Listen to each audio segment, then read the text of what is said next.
प्रश्नावली 3.3 का प्रश्न पहले का तीसरा सवाल। इसमें सबसे पहले अपन ने लिख लिया है पहले का तीसरा। कौन सी विधि कर रहे हैं? प्रतिस्थापन विधि। इसमें अपन लिख लेते हैं दिए गए समीकरण,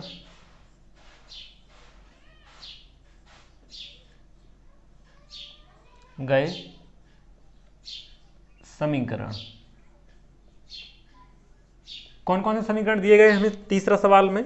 3x माइनस वाई बराबर 3, 3x माइनस वाई बराबर 3, ये हमें पहला समीकरण दिया है, इसे हमने पहला नाम दे दिया। और दूसरा समीकरण दिया है 9x माइनस 3y बराबर 9, 9x माइनस 3y बराबर 9, ये हमें दूसरा समीकरण दिया गया है। ठीक है, अब इसके बाद अपन को क्या करना है वो अपन लिख लेते हैं सबसे पहले समीकरण 1 से। समीकरण 1 से, अब समीकरण 1 से अपन x का भी मान निकाल सकते हैं और y का भी मान निकाल सकते हैं। तो देखो सरल कौन सा रहेगा?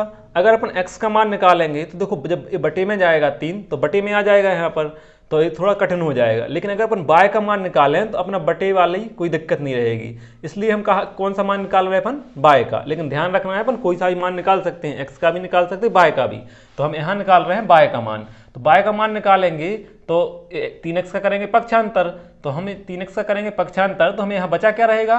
Minus y। तो यहाँ हमने लिख लिया माइनस y। ठीक है, फिर बराबर का चिन्ह और 3, इतना आया समझ में। इसके बाद 3x का कर रहे हैं पक्षांतर, तो 3x के आगे है प्लस का चिन्ह, उस तरफ जाके हो जाएगा माइनस का, तो माइनस के 3x। ठीक है, अब देखो यहाँ से अपन ये माइनस हटाना है। अभी हमारा y का मान नहीं निकला है, अभी ये माइनस y का मान निकला है। तो हमें y का मान निकालने के लिए जब माइनस हटाएंगे तो कैसे हटेगा? पूरे समीकरण में माइनस से भाग दे देंगे। इसको ध्यान रखना है, जब पूरे समीकरण में माइनस से भाग देंगे तो क्या हो जाएगा? सभी के चिन्ह बदल जाते हैं, इसका भी चिन्ह बदल जाएगा, इसका चिन्ह बदल जाएगा और इसका चिन्ह बदल जाएगा। दे दो, यहाँ अपन माइनस से भाग दे रहे हैं तो इसका चिन्ह बदल दें, y का चिन्ह माइनस का है तो काय का हो गया? प्लस का। ठीक है, बराबर का चिन्ह, इस 3 के आगे काय का चिन्ह प्लस का, तो इसका हो गया माइनस का। इस 3x के आगे काय का चिन्ह माइनस का, तो ये हो गया प्लस का। ठीक है, और ज्यों को त्यों लिख देना। ऐसा होता है माइनस से भाग, जब माइनस से भाग देते हैं तो चिन्ह बदल देती। तो क्या माइनस था प्लस हो गया, प्लस था माइनस हो गया, माइनस था प्लस हो गया। ठीक है, बस इतनी सिंपल बात है। चलो अब जो अपना ये y का मान देखो, अभी माइनस y था, अब हमारा देखो y बन गया, y का मान निकल आया। इसे अपना समीकरण नंबर दे दो 3 नाम। ठीक है, बिल्कुल सिंपल है। और जब y का मान निकलता है इसे अपन क्या करते हैं? 1 से अपन ने मान निकाला था समीकरण 1 से, अब इसे अपन समीकरण 2 में रख दे रहे हैं। तो लिख दो यहाँ y का मान समीकरण 2 में रखने पर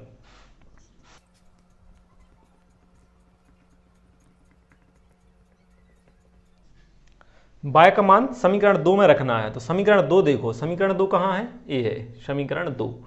शुरुआत से लिखना है अपन ही। सबसे पहले क्या लिखा है? 9x, तो हमने यहाँ लिख दिया 9x। क्लियर, फिर पहुंचे माइनस पर तो हमने लिखा माइनस, फिर काय पर पहुंचे अपन 3 पर तो 3 लिखा, और फिर आ रहा है देखो y, तो y को हटा देना है और y की जगह अपन ने रखना है मान। तो देखो y की जगह मान क्या आ रहा है? माइनस के 3 प्लस 3x। तो यहाँ हम क्या कर रहे हैं? गुणा का चिन्ह लगा के कोष्टक में ये मान लिख दे रहा है y की जगह पर, है ना।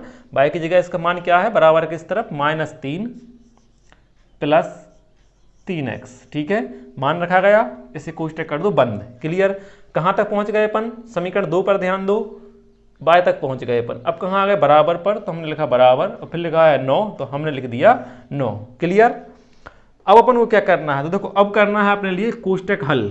इस कोष्टक को हल करना है और किसी से नहीं बोलना, और बाकी ज्यों के त्यों। तो देखो 9x के तो अपने 9x ज्यों के त्यों लिखा जाएंगे। ठीक है, अब देखो माइनस है, माइनस 3 का गुणा करना है इस कोष्टक में। ठीक है, तो जब माइनस 3 का और माइनस 3 का गुणा हो जाएगा तो क्या हो जाएंगे? प्लस के 9, समान चिन्हों का गुणा हो गया प्लस और 3 3 9। अब यहाँ देखो माइनस है और यहाँ प्लस है, तो असमान चिन्ह हो रहे, और असमान चिन्हों का गुणा होता है माइनस। इसके बाद 3 का गुणा होगा 3x में, तो कितने हो जाएंगे? 3 3 9x, तो 3 3 हो गए 9x। क्लियर, बराबर का चिन्ह लगाएंगे और 9। क्लियर, अब इसके बाद अपन ने क्या करना है? देखो 9x यहाँ भी है, 9x यहाँ भी है, इस 9x के आगे लगा है प्लस का चिन्ह और इस 9x के आगे लगा है माइनस का चिन्ह, मतलब असमान चिन्ह हो रहे और असमान चिन्ह घटते हैं, तो अपन घटा दो 9x में से 9x कट जाएंगे। यहाँ क्या बचा अपने लिए 9 और बराबर का चिन्ह, और इस तरफ क्या बचा 9। समझ में आ गया।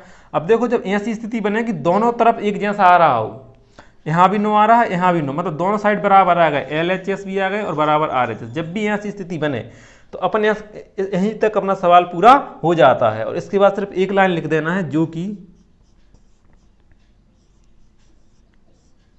कि देखो x के सही मानों के लिए। देखो अभी अपना देखो सवाल में यहाँ x आ रहा है, यहाँ भी x है, यहाँ भी x है, तो अपन लिख देंगे x के मानों के लिए, x के मानों के लिए सत्य है। x के सभी मानों के लिए, मानों की जगह क्या लिख दो, सभी मानों के लिए, सभी मानों के लिए